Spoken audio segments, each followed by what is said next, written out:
And they say, no, there are rockets going over Netanya, where I live, in the midsection of the country. And it is actually the very first time rockets are coming from Gaza over the midsection of the country where I'm living. So I was like, oh, do I jump on a plane and go home? I'm 6,000 miles away. I even call up my wife. I said, and she was at a teacher's conference in Jerusalem. So literally my 14-year-old is taking care of my younger kids. That's frightening for any parent, let alone when rockets are flying over here. So what do? Do I jump on a plane or I don't? And I said, if my wife says it's okay to stay, I'll stay. And there's got to be a reason why I'm at ORU now.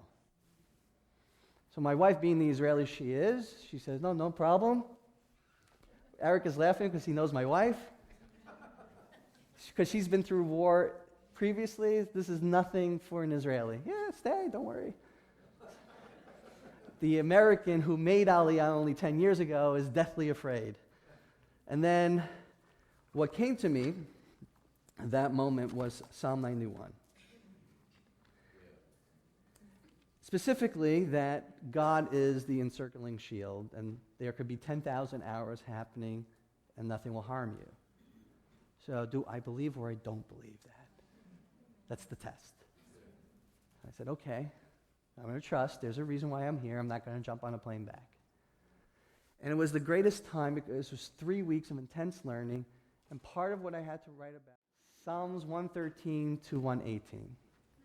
In Jewish liturgy, we invoke this on biblical feast, Passover, Pentecost, and the Feast of Tabernacles. As well as after the Feast of Tabernacles, there's an extra day called Shmini Atzeret, called the 8th day. And we also invoke these psalms on Hanukkah. So it's part of Judaism to invoke these psalms as a praise to God for significant events that happen in history. Now, 22 centuries ago was Hanukkah, and that was the last time that there was a rabbinic holiday in the sacred calendar. About 66 years ago, we created a new holiday in the sacred calendar, known as Israel's Independence Day. The rabbinical establishment, which really never agrees on anything, 2 Jews, 3 opinions, still holds water today as it did years ago, agreed that the miracle of the reestablishment of sovereignty, Jewish sovereignty over the land of Israel is so great that it deserves to have Psalms 113, 118 invoked. Right? But I was baffled. I am in my country is in war. There are rockets flying over. What are we celebrating? So this was my sort of working out things at Oral Roberts University, trying to figure out why are we doing these psalms. So I want to give you the 5 criteria for these psalms and how it came about. Listen, you have to understand. And there are 5 reasons for these psalms. Number 1, it mentions the Exodus from Egypt. You see that in Psalm 114, verse 1. The splitting of the Red Sea, that's Psalm 114, 3. The receiving of the Sinaitic revelation, Psalm 114, 4. The resurrection of the dead, Psalm 116, verse 9. And the tribulations of the Messianic age, Psalm 115, 1. You should just know that I'm working on an initiative, a global initiative for Christians to be invited to the Jewish worship of these songs on Israel's Independence Day. And we're creating a worship CD for this, and the first song is Not to Us, Not to Us. So for me, these psalms, when it was created as a series of psalms, which were completed, that we know from scholarship, by Hanukkah time, had in it a prophetic criteria. It was not just a celebration of past events, it was also about a celebration that is happening in the Messianic age.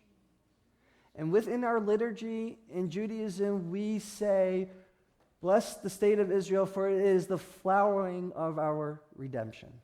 It is the birth pangs of the Messianic age. It is a complete fulfillment of biblical prophecy, but more importantly, the theme of Hallel, the theme of Psalms 113 to 118, is the theme of Chesed in Hebrew, which means covenantal love. Throughout the Psalms, you will see covenantal love appearing all the time. And why are we doing this? Because God never repented of his gifts to Israel. There is no other group of people in the world that was separated from the land for more than 200 years to return back. Now, we were separated for 2,000 years. Not only that we reestablished sovereignty over the land, but we're a beacon to the world in helping you in every aspect of your lives, whether it be economic, health, technology, and so on and so forth. If you're holding a cell phone today, it is because Israeli technology. We are the fulfilling of the covenantal expression of God's unfailing love to his land and to his people. If you are indeed our watchman on the wall, what greatest thing can we do together is to praise God one day for this miracle, one day to celebrate God, not from crisis. We have too many things from crisis, but to actually praise, to do Hallel. Because it's not for us, it's for his name. So today's message is, in my 14 years of doing this, if you would ask me, I would be standing here and asking you to participate in a praise worship. I would think you're nuts. But I believe this is sort of the next step in the advancement of the relationship. It had to come from you first. You had to make the first step, because we were not going to make the first step on our own from Judaism towards you because of the historical narrative. When we remember everything. We'll give you times and dates of every bad thing that happened, because we carry that as a people. That's our emotional baggage. But when we see people like you willing to come to Israel, I think it's incredible that you come to Israel. I'll tell you why. There are over 2 billion Christians in the world, and there are only 1.5 million of you coming to Israel. Let's even take the numbers of the United States. There are 500,000 Christians coming to Israel from the United States. 500,000 people coming from the United States.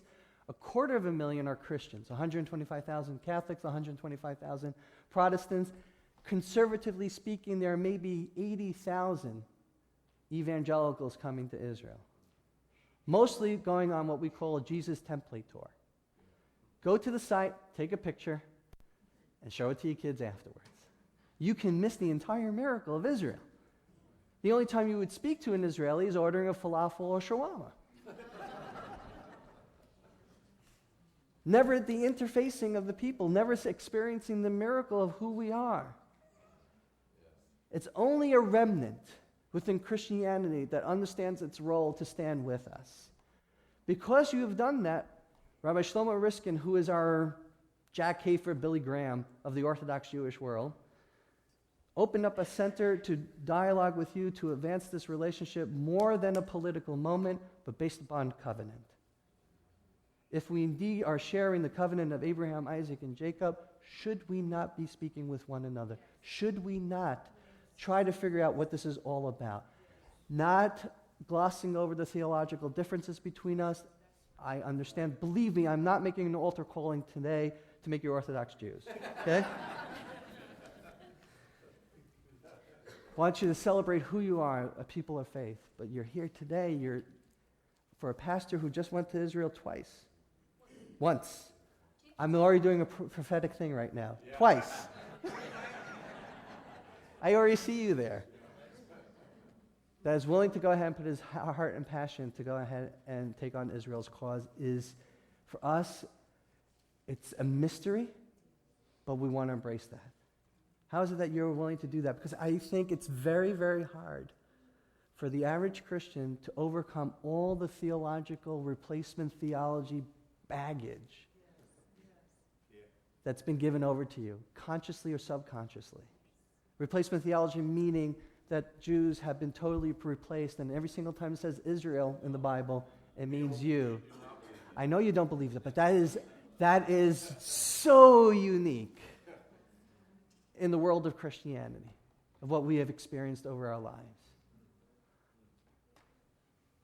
Now I'm asking you to come and join us as an invitation to celebrate Israel one day, April 23rd. April 23rd is Israel's Independence Day in the Hebrew calendar. Jews are moon people. You should just know that. We go according to the moon. We don't have a solar calendar. And therefore, our calendar has a little different twist to the solar calendar. So we celebrate certain holidays at certain times. So when Israel was created, the Hebrew month and the Hebrew date this year falls out on April 23rd. I don't care how you do Psalms 113 through 118, privately, corporately. All I'm asking you is to please come in, and we invite you to be part of it. Thank you very, very much for the opportunity to speak with you today. I hopefully will see you in Israel one day. God bless.